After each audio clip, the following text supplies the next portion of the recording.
بسم اللہ الرحمن الرحیم۔ رمضان کیسے گزاریں؟ محترم خرم مراد کی کتاب آڈیو میں پیش کی جا رہی ہے۔ رمضان المبارک، قرآن مجید اور تقوی۔ چند دن کی بات ہے کہ ایک دفعہ پھر رمضان کا مبارک مہینہ ہمارے اوپر سایہ فگن ہوگا اور اس کی رحمتوں کی بارش ہماری زندگیوں کو سیراب کرنے کے لیے برس رہی ہوگی۔ اس مہینے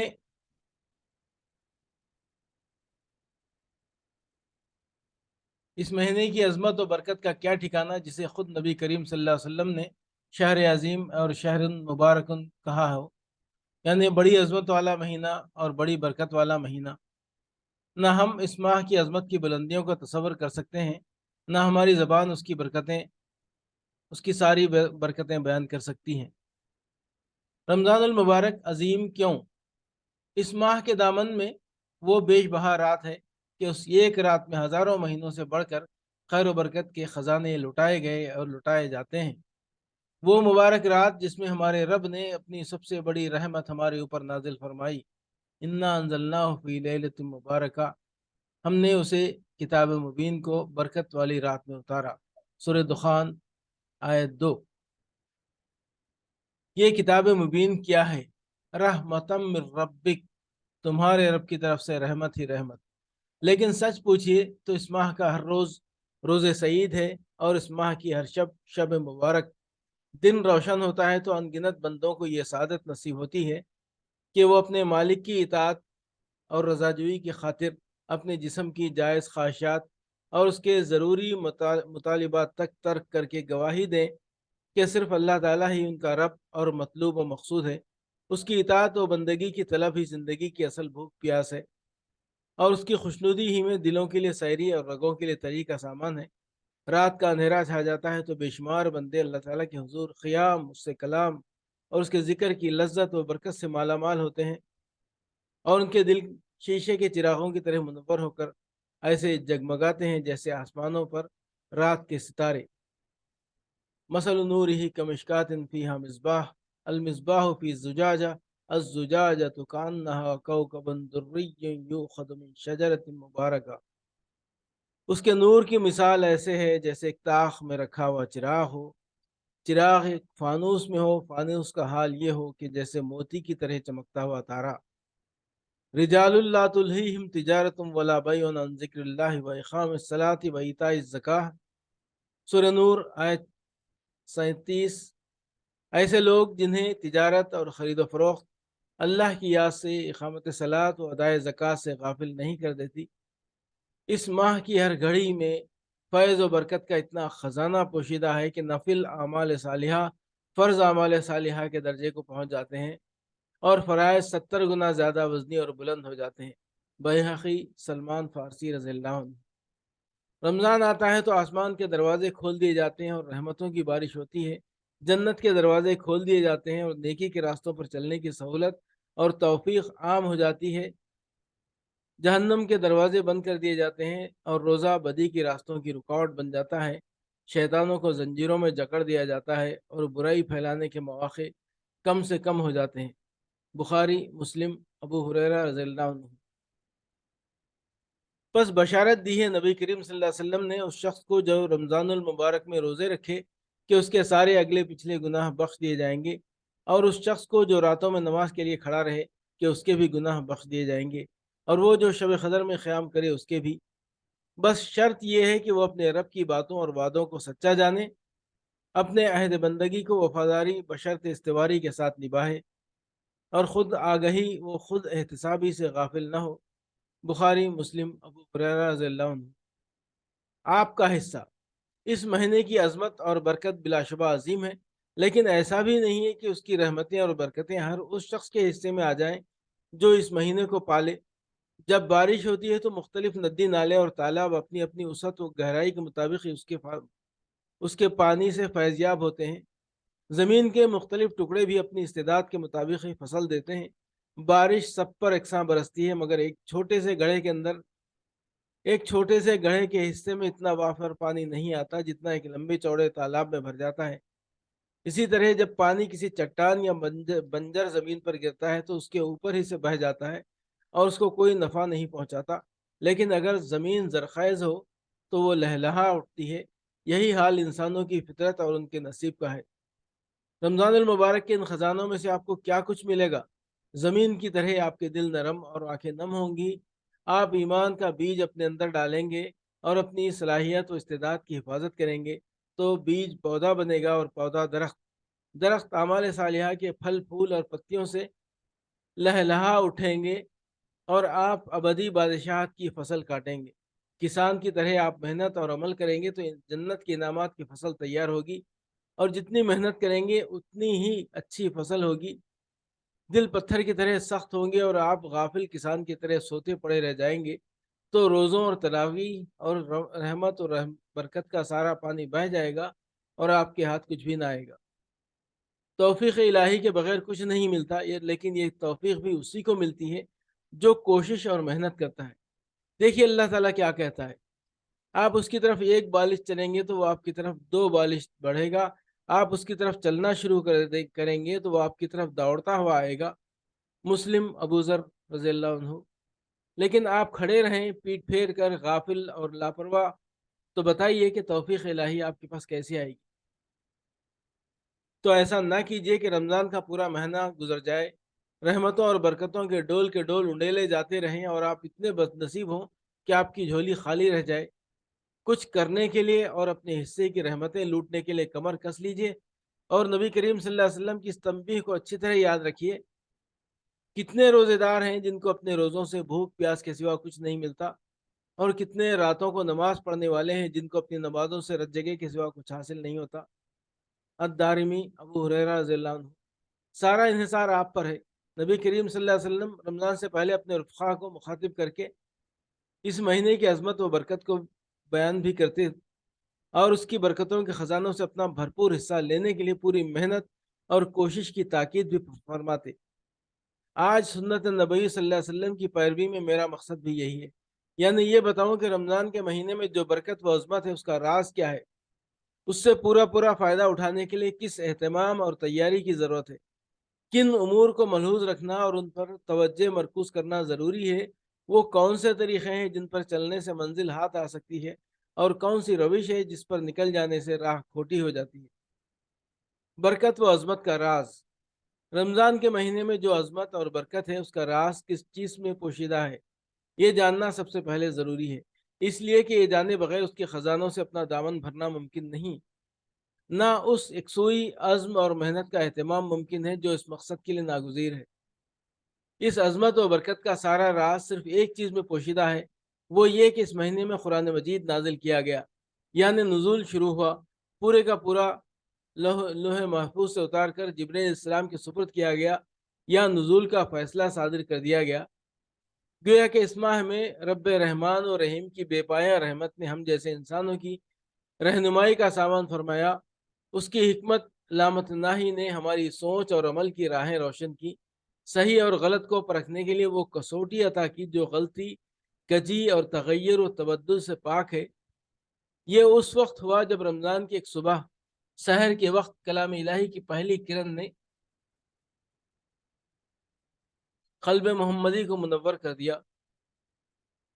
یعنی یہ بات نہیں ہے کہ رمضان کا مہینہ اس لیے مبارک ہوا کہ اس میں روزے رکھے جاتے ہیں اور تلاوت قرآن کا اہتمام ہوتا ہے، نہیں، بلکہ بات یوں ہے کہ روزوں اور تلاوت قرآن کے لیے اس ماہ کا انتخاب اس لیے ہوا کہ نزول قرآن کے عظیم الشان اور منفرد و بے مثال واقعے کی وجہ سے یہ مہینہ پہلے سے عظیم اور جلیل القدر ہو چکا تھا۔ یہ عظیم الشان واقعہ اس بات کا متقاضی ہوا کہ اس کے دنوں کو روزوں کے لیے اور راتوں کو قیام و تلاوت کے لیے مخصوص کر دیا جائے۔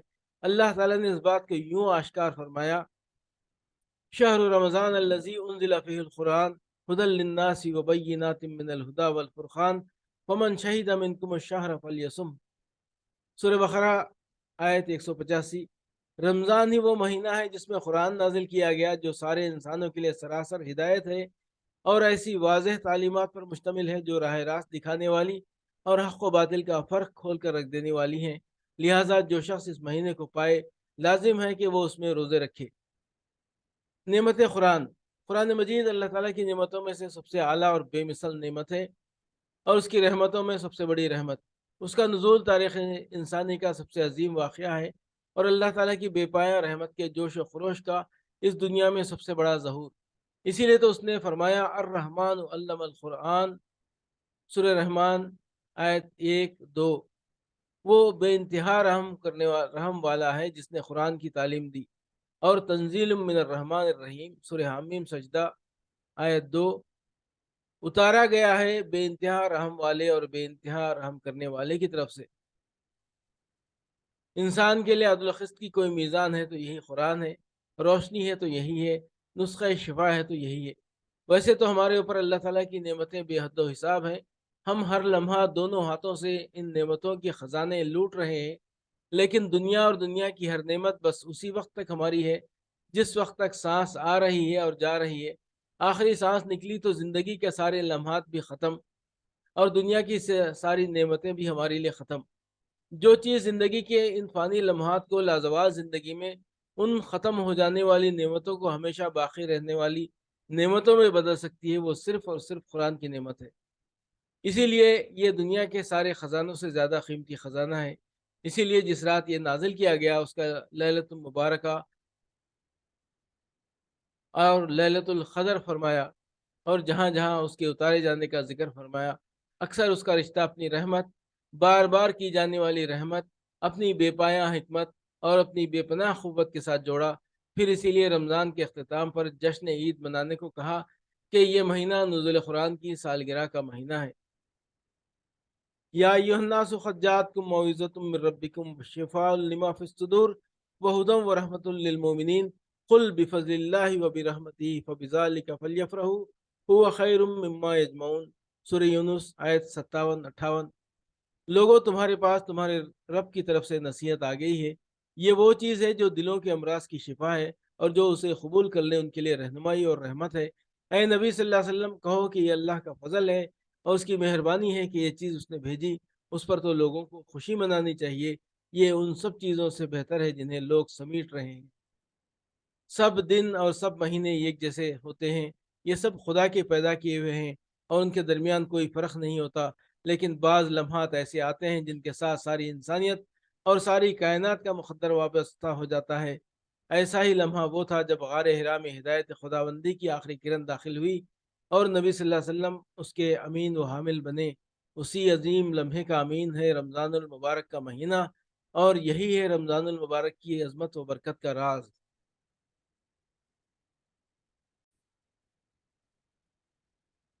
رمضان میں روزہ اور تراویح کیوں؟ نزول قرآن کے سالگرہ کے مہینے میں ہر دن کو روزہ رکھنے اور ہر رات کو چند گھڑیاں کھڑے ہو کر قرآن سننے کے لیے کیوں مخصوص کیا گیا؟ یہ بات سمجھنا کچھ مشکل نہیں اگر آپ یہ جان لیں کہ قرآن مجید کی نعمت کی حقیقت کیا ہے، اور تھوڑا سا غور کر لیں کہ قرآن مجید کا امین و حامل ہونے کی ذمہ داریاں کیا ہیں۔ قرآن کی عظیم امانت اور مشن، نعمت جتنی بیش بہا ہو اس کا حق ادا کرنے کی ذمہ داری اتنی ہی بھاری ہوتی ہے۔ اللہ کی کتاب اور اس کا کلام سب سے بڑی رحمت اور برکت ہے، اس لیے یہ اپنے دامن میں ذمہ داریوں کی ایک پوری دنیا رکھتی ہے۔ یہ ذمہ داریاں اس حوالے سے ہیں کہ یہ کتاب زندگی کے اصل مقصد اور زندگی کو کامیاب اور بامراد بنانے کے لیے صحیح راستے کی طرف رہنمائی کرتی ہے۔ یہ کتاب انسان کے سارے باطنی و ظاہری اور انفرادی و اجتماعی امراض کے لیے نسخہ شفا ہے۔ یہ کتاب اندھیروں میں بھٹکنے والوں کے لیے چراغ راہ ہے۔ دیکھیے تو ہدایت الہی کا یہ نام دو بڑی ذمہ داریاں اپنے ساتھ لاتا ہے۔ یہ ایک، اس کی بتائی ہوئی راہ پر خود چلنا، اس کی روشنی میں اپنی زندگی کا سفر طے کرنا، اس کے نسخہ شفا کو اپنی بیماریوں کے علاج کے لیے استعمال کرنا، اپنے دل کو، اپنی سوچ کو، فکر و عمل کو، سیرت و کردار کو اس کے بتائے ہوئے سانچے میں ڈھالنے کی کوشش میں لگ جانا۔ دوسرے، جو ہدایت ہدی للناس ہے، سارے انسانوں کے لیے ہے، صرف اپنے نفس کے لیے نہیں۔ اس ہدایت کو الناس تک پہنچانا، ان کو اس کی راہ پر چلنے کی دعوت دینا، اندھیروں میں راستوں پر روشنی کرنا اور بیماروں تک دوا پہنچانا۔ سوچئے تو دوسری ذمہ داری پہلی ذمہ داری ہی کا لازمی تقاضا ہے اور اس کا ایک ناگزیر حصہ۔ دوسرا کام کیے بغیر پہلا کام کبھی مکمل نہیں ہو سکتا۔ ایک طرف تو یہ علم و ایمان ہونا کہ قرآن مجید ہدی للناس ہے، اس بات کا تقاضا کرتا ہے کہ اسے دوسروں تک پہنچایا جائے۔ بھٹکنے والوں کا یہ حق ہے کہ جو راستہ جانتا ہو وہ ان کو راہ بتائے، اور یہی حق بیماروں کا ہے کہ جس کے پاس دوا ہو وہ ان تک دوا پہنچائے۔ دوسری طرف جب تک دوسروں کو قرآن کی راہ پر چلانے کے لیے کوشش اور محنت نہ ہو، خود آپ کا اپنا صحیح راہ پر، قرآن کی بتائی ہوئی راہ پر چلنا بھی ناقص اور نامکمل رہے گا۔ اس طرح خود اپنی منزل بھی کھوٹی ہوتی ہے۔ اس لیے دعوت و جہاد تو قرآن پر عمل کرنے کا، سلوک قرآنی کا ایک لازمی حصہ ہے، بلکہ چوٹی کا عمل ہے۔ اس لیے کہ آپ کی زندگی دوسرے انسانوں کی زندگیوں سے تعلقات و روابط میں اس طرح گتھی ہوئی ہے کہ جب تک وہ بھی اس راہ پر نہ چلیں آپ کا تنہا چلنا مشکل ہے، اور پوری طرح چلنا اور زیادہ مشکل ہے۔ دیکھیے، نبی کریم صلی اللہ علیہ وسلم پر پہلی وحی نازل ہوئی تو وہ اقرا کی ہدایت لائی، پڑھو، پڑھنے میں سنانے کا کام شامل ہے۔ دوسری وحی نے یہ بات بالکل کھول دی۔ ایک مختصر وقفے کے بعد فرمایا گیا، قم فانذر، یعنی کھڑے ہو جاؤ اور آگاہ کر دو، اور ربک فکبر، یعنی سارے انسانوں کے سامنے اللہ کی کبریائی کا اعلان کرو اور ان کے اوپر اس کی کبریائی قائم کر دو۔ وہی بڑا ہو اور باقی ساری بڑائیاں اس کے آگے سرنگوں ہو جائیں، یہاں تک کہ زمین پر کوئی خدا بن کر راج نہ کرے، کوئی خود کو اور اپنی مرضی کو اپنے جیسے انسانوں پر مسلط نہ کرے، اور انسان کی گردن صرف اپنے خالق اور مالک کے آگے جھکے۔ غور کیجئے تو امت مسلمہ کی تشکیل صرف اسی غرض کے لیے ہوئی ہے، ورنہ یہ سب جانتے ہیں کہ جس وقت قرآن مجید کا نزول شروع ہوا اس وقت خدا کے ایسے بندے موجود تھے جو توحید کے قائل تھے، رسالت و کتاب پر ایمان رکھتے تھے، جو عبادت گاہوں میں رات رات بھر کھڑے ہو کر اللہ کی بندگی کرتے تھے، اور وہ لوگ بھی موجود تھے جو روزے رکھا کرتے تھے۔ ان کے خدا سے تعلق اور اخلاق حسنہ کی تعریف خود اللہ تعالیٰ نے قرآن مجید میں کی ہے۔ پھر ایک نئی رسالت، ایک نئی دعوت اور ایک نئی امت کیوں ضروری ہوئی؟ ایک طرف تو اس لیے کہ ایمان و عمل کی راہیں انسانوں کی ساری گمراہیوں سے پاک ہو کر روشن ہو جائیں، لیکن دوسری طرف اس لیے کہ ایک ایسی امت وجود میں آئے جو انسانوں کے سامنے اپنے رب اور اس کے دین کی گواہ بن کر کھڑی ہو، تاکہ انسان انصاف پر قائم ہو جائیں۔ وَكَذَلِكَ جَعَلْنَاكُمْ أُمَّةً وَسَطًا لِتَكُونُوا شُهَدَاءَ عَلَى النَّاسِ، سورہ بقرہ آیت 143۔ یہ قرآن کا مشن ہے، یہی وہ مشن ہے جو قرآن کو پانے اور قرآن کی امانت کا حامل بننے کے نتیجے میں میرا اور آپ کا اور قرآن پر ایمان کا دعویٰ کرنے والی ساری امت کا مشن قرار پاتا ہے۔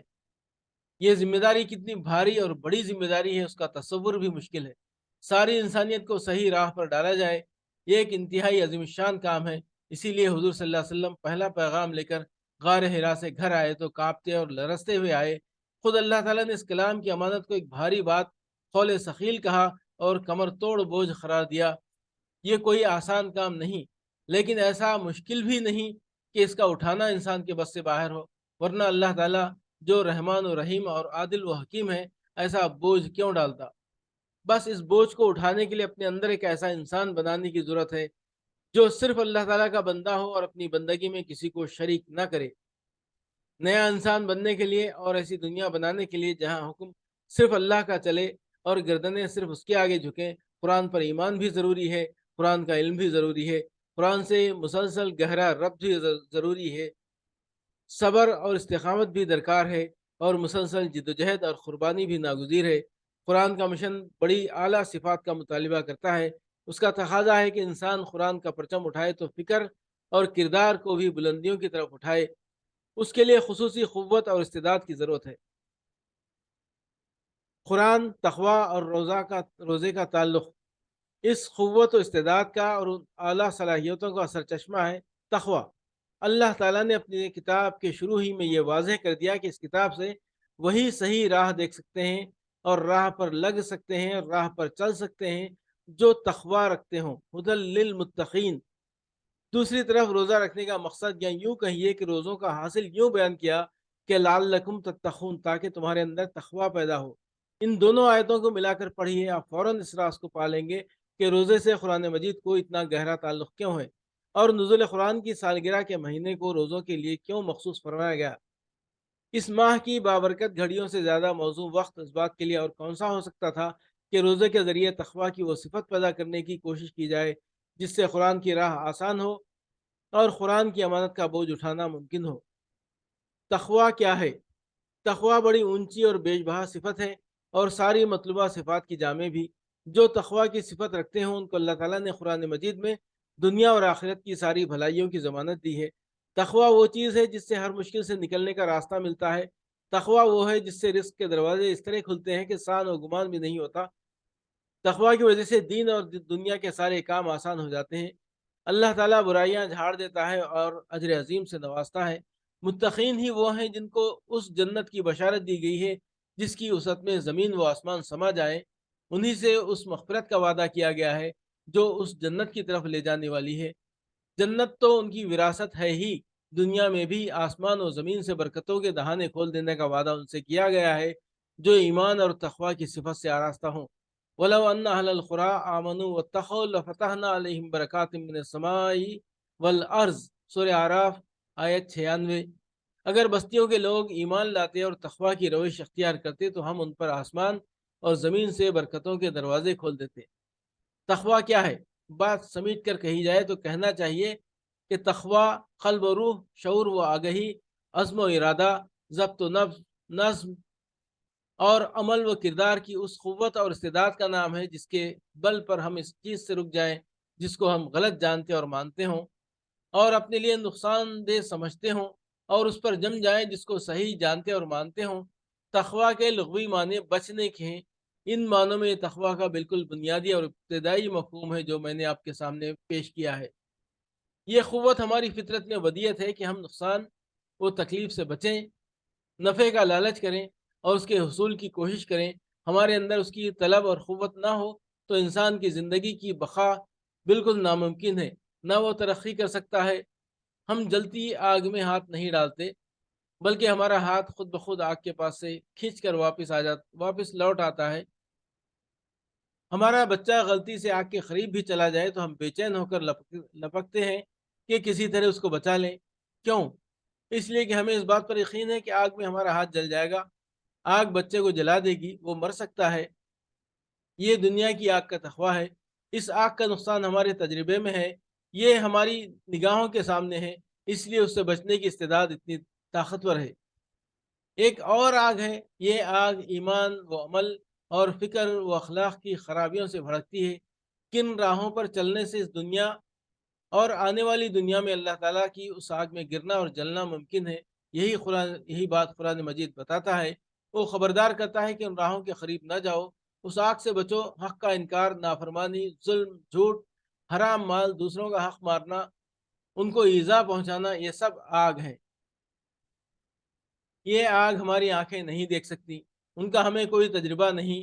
اس آگ میں ہاتھ ڈال کر ہم جلنے کا مزہ فوراً اور ابھی نہیں چکھتے۔ دنیا کی آگ سے ہم اس لیے لازماً بچتے ہیں کہ اسے ہم دیکھتے ہیں، اس میں جلنے کا مزہ ہم فوراً اور ابھی چکھتے ہیں، اس کے نقصان پر ہمیں پورا یقین ہے۔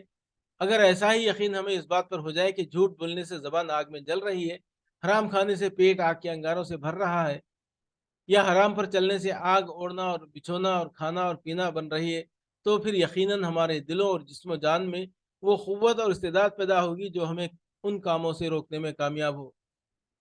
یہ اللہ کا اور اس کی آگ کا تقویٰ ہے۔ اس تقویٰ کا پہلا سرچشمہ ایمان بالغیب ہے۔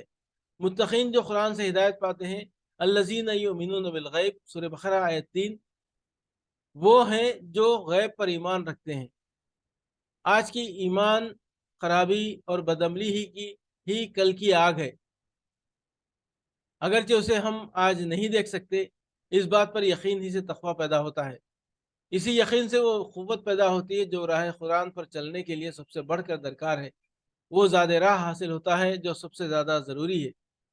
تقویٰ کی یہ حقیقت سامنے رکھ کر غور کیجیے، آپ فوراً یہ سمجھ لیں گے کہ تقویٰ کے لیے سب سے پہلی بات یہ ضروری ہے کہ ہم اقدار اور اخلاق و اعمال میں صحیح اور غلط، حق اور باطل کا ایک مستقل ضابطہ اور معیار تسلیم کریں اور اس کی پابندی کریں۔ جو لوگ کہیں کہ عقائد و اخلاق میں صحیح اور غلط کا کوئی مستقل وجود اور ضابطہ و معیار نہیں، یہ اضافی چیزیں ہیں جو زمانے اور حالات کے لحاظ سے بدلتی رہتی ہیں۔ جو کل صحیح تھا آج غلط ہو سکتا ہے، اور جو آج غلط ہے وہ کل صحیح ہو سکتا ہے۔ یا آدمی ایماندار ہو یا بے ایمان، کوئی فرق نہیں پڑتا، ان کے لیے تقویٰ کا سوال ہی پیدا نہیں ہوتا۔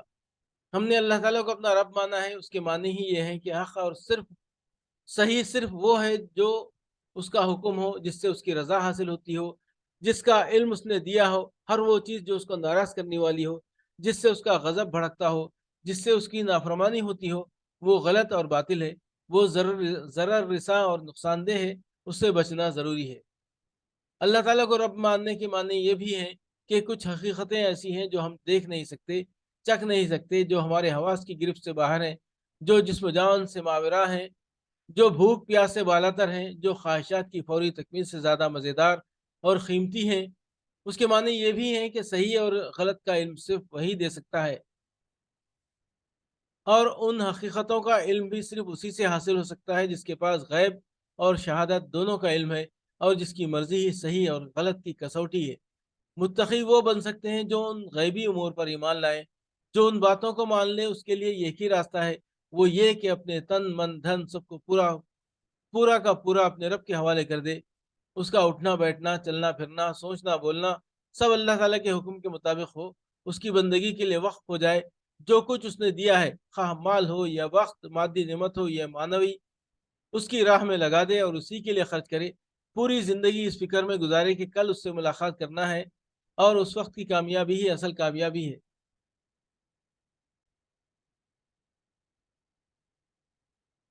یہی ہے وہ تقویٰ جو اللہ تعالیٰ نے قرآن مجید کے آغاز ہی میں بیان فرما دیا ہے۔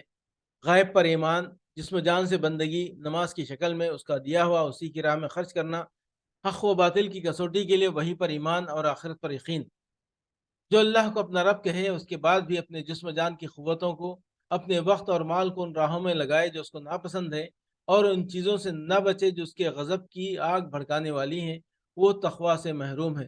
تقویٰ صرف ظاہری رسوم کی پابندی کا نام نہیں، یہ اپنے اندر کی قوت اور یقین کا نام ہے۔ اسی لیے نبی کریم صلی اللہ علیہ وسلم نے ایک دفعہ اپنے قلب مبارک کی طرف اشارہ کر کے فرمایا، تقویٰ تو یہاں ہے۔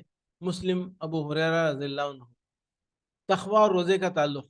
تقویٰ کے یہ معنی آپ ذہن میں رکھیں تو یہ بات سمجھنا کچھ دشوار نہیں کہ یہ تقویٰ پیدا کرنے کے لیے روزہ، قیام لیل اور تلاوت قرآن سے زیادہ مؤثر کوئی اور نسخہ مشکل ہی سے ہو سکتا تھا، اور اس نسخے کے استعمال کے لیے رمضان المبارک ہی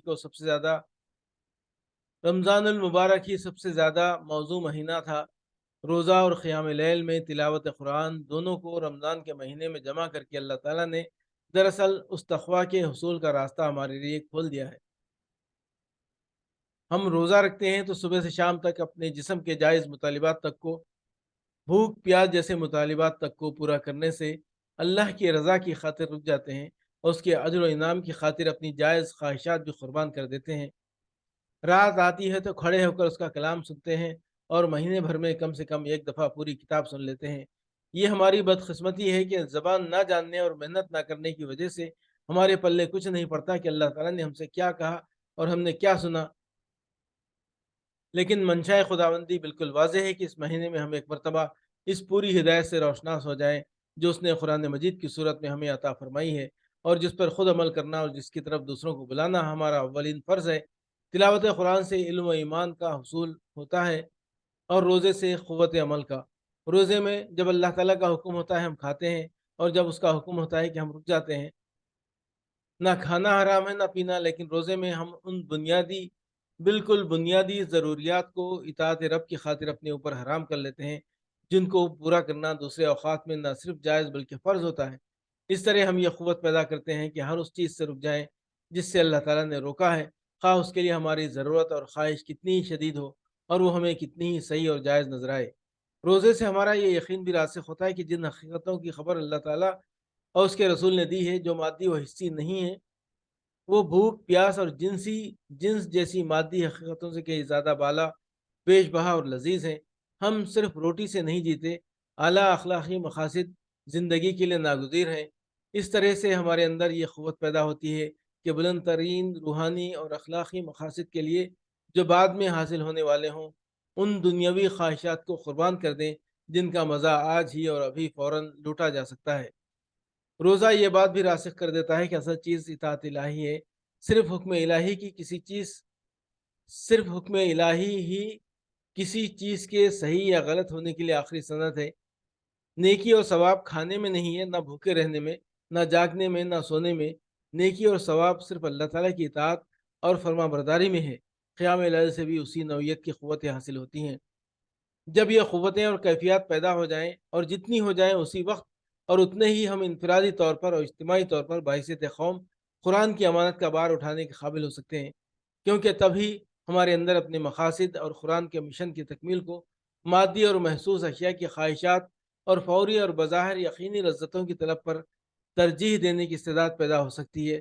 اسی استعداد کا نام تقویٰ ہے۔ ایک اور پہلو سے دیکھیے، روزے کی کوئی ظاہری شکل صورت نہیں ہے۔ نفس اور پیٹ کی گہرائی میں اٹھنے والی بھوک، پیاس اور جنسی خواہش کو کوئی دوسرا دیکھ نہیں سکتا، نہ محسوس کر سکتا ہے، نہ کوئی کسی کے احساس میں شریک ہو سکتا ہے۔ ان خواہشات کو قربان کر دینے کی بھی کوئی ظاہری شکل نہیں، لہٰذا اس ترک خواہشات کو مادی پیمانوں سے نہیں ناپا تولا جا سکتا۔ روزہ تو خالص حضوری رب کے یقین ہی پر قائم ہوتا ہے۔ جہاں بھی ہوں وہ موجود ہے، دو ہوں تو تیسرا وہ ہوتا ہے، اکیلے ہوں تو دوسرا وہ ہے، وہ شہرک سے زیادہ قریب ہے۔ یہ ہے وہ ایمان، ہر وقت اپنے رب کے سامنے ہونے پر ایمان، جو روزے کا اصل ثمر ہے۔ اسی لیے حدیث قدسی میں فرمایا گیا کہ روزہ صرف میرے لیے ہے، صرف میں ہی اس کا بدلہ دے سکتا ہوں۔ بخاری، مسلم، ابو ہریرہ رضی اللہ عنہ۔ تقویٰ اسی ایمان کی بنیاد پر قائم ہوتا ہے، اسی ایمان سے غذا حاصل کرتا ہے، اسی پر استوار ہوتا ہے اور اسی سے پھلتا پھولتا ہے۔ اب آخر میں آپ کو ایک اہم بات اور بتاؤں، جب شیطان اس بات سے مایوس ہو جاتا ہے کہ ہم اس نسخے کو ترک کرنے پر راضی ہو جائیں جو اتنے بے پایہ منافع کا حامل ہے، تو پھر وہ اس کی کوشش کرتا ہے کہ اس کے نفع کو محدود کر دے اور ہم سمندر سے چند خطرے حاصل کرنے ہی پر کھانے رہ جائیں۔ روزوں اور قیام لیل سے وہ تقویٰ بھی حاصل ہو سکتا ہے جو آپ نے دیکھا، اور اس سے ایسا تقویٰ بھی پیدا ہو سکتا ہے جو صرف اس بات پر ہمیں خانے کر دے کہ چھوٹی نیکیاں کر لیں، مستحبات کی فکر نوافل سے بڑھ کر کریں، نوافل کی سنتوں سے بڑھ کر اور ان سب کی فرائض سے بڑھ کر۔ اسی طرح ہم صرف چھوٹی برائیوں سے رک جائیں، لیکن اللہ تعالیٰ نے رمضان المبارک میں روزے فرض کر کے جو تقویٰ پیدا کرنے کی تعلیم دی ہے وہ اس سے بہت عظیم شے ہے۔ یہ وہ تقویٰ ہے جس سے ہم بحیثیت فرد کے اور بحیثیت جماعت کے رمضان میں نازل ہونے والے قرآن مجید کے مشن کو پورا کرنے اور اس کا حق ادا کرنے کے اہل بن سکتے ہیں۔ اور یہ بات اس لیے جاننا ضروری ہے کہ ایسا ہوتا رہا ہے اور ہو رہا ہے کہ روزے رکھنے والے اور راتوں کو جاگنے والے روزے رکھتے رہتے ہیں، راتوں کو جاگتے رہتے ہیں، مگر ایک قدم بھی اس راہ پر نہیں اٹھاتے جس راہ پر رمضان کے روزے اور تلاوت قرآن انہیں چلانا چاہتے ہیں۔ حالانکہ اعمال صالحہ میں سب سے اہم عمل، فرائض میں سب سے بڑا فرض اور نفع کے لحاظ سے سب سے زیادہ خیر کثیر کا حامل تو یہی ہے کہ ہم قرآن کا حق ادا کرنے کے لیے اللہ کہ دوسرے بندوں کو قرآن کی بتائی ہوئی راہ پر لگانے کے لیے اپنے کو تیار کریں اور عملاً کچھ نہ کچھ ضرور کریں۔ اس فرض کو ادا کرنے کی فکر اور ہم اسی وقت کر سکتے ہیں جب ہم قرآن مجید، صوم رمضان اور تقویٰ کے باہمی تعلق کو اچھی طرح سمجھ لیں۔ میری اب تک کی گفتگو کا مقصد یہی تھا۔ ہم کو اچھی طرح یاد رکھنا چاہیے کہ رمضان کا مہینہ روزوں کے لیے صرف اس وجہ سے فرض کیا گیا کہ اس مہینے میں اللہ تعالیٰ کا کلام نازل ہوا۔ اس مہینے کی ساری برکت اور عظمت اس لیے ہے کہ اس ماہ میں اس نے اپنے بندوں کی ہدایت کا ارادہ فرمایا اور اپنے فضل عظیم سے اپنی ہدایت کا آخری پیغام اپنے نبی صلی اللہ علیہ وسلم کے ذریعے دنیا والوں کے حوالے کیا۔ اس ماہ میں روزے فرض کرنے کا مقصد یہ ہے کہ ہم اپنے اندر وہ تقویٰ پیدا کریں جس سے ہمیں اللہ تعالیٰ کی کتاب ہدایت کا حق ادا کرنے کی قوت اور استعداد حاصل ہو۔